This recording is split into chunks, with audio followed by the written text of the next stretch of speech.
Syria के राष्ट्रपति बशर अल असद की सत्ता को उखाड़ फेंकने के लिए हयात तहरीर अल शाम यानी एचटीएस ने सीरिया में विद्रोह का बिगुल फूंक दिया है और सीरिया के अलेप्पो, हमा और इदलिब शहर करीब करीब एचटीएस के कंट्रोल में आ गए हैं और एचटीएस के साथ सीरिया के तमाम छोटे बड़े विद्रोही गुट भी इस लड़ाई में कूद पड़े हैं और इस जंग में तकफीरी विद्रोही गुट सबसे अहम है।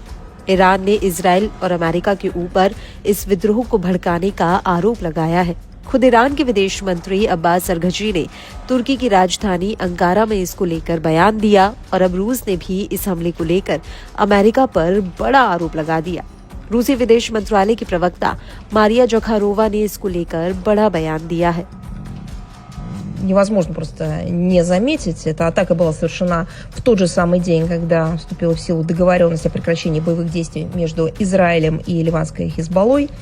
Мы решительно осуждаем данное нападение, в авангарде которого идут террористы, которые признаны таковыми Советом Безопасности Организации Объединенных Наций.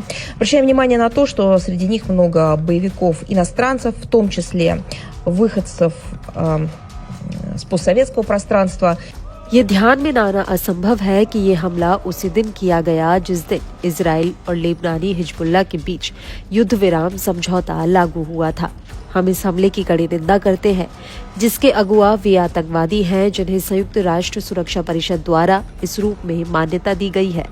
हम इस तथ्य की ओर ध्यान आकर्षित करते हैं कि उनमें कई विदेशी लड़ाके शामिल हैं जिनमें पूर्व सोवियत संघ के लड़ाके भी शामिल हैं।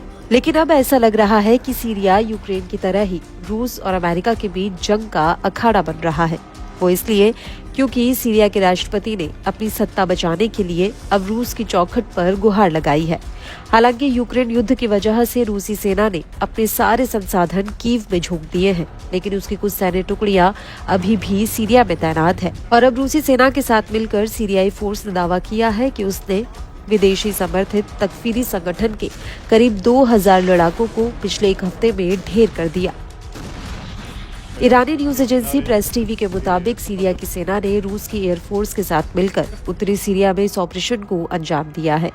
इसको लेकर रशियन कोऑर्डिनेशन सेंटर का कहना है कि उत्तरी सीरिया में 120 से ज्यादा चरमपंथियों को एक हवाई हमले में ढेर कर दिया गया। रूसी सेना के मुताबिक हमा के बाहरी इलाके में तकफीरी के दर्जनों लड़ाके इकट्ठा हो रहे थे जिनके ऊपर ये एयर स्ट्राइक की गई और फिलहाल सीरिया के उत्तरी हिस्से में ये लड़ाई जारी है।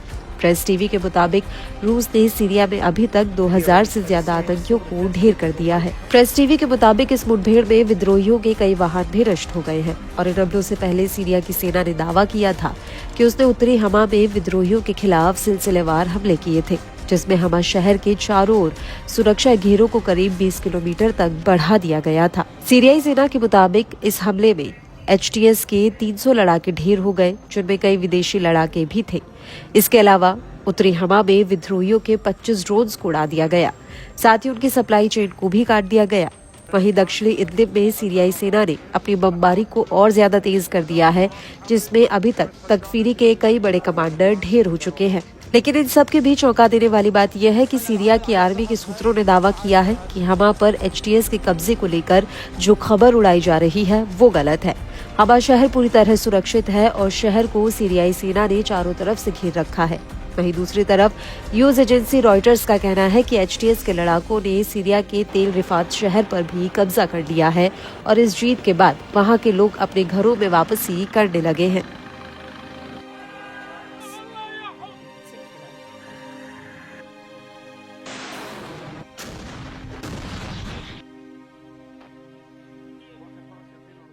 Video released by the Syrian civil defense group The White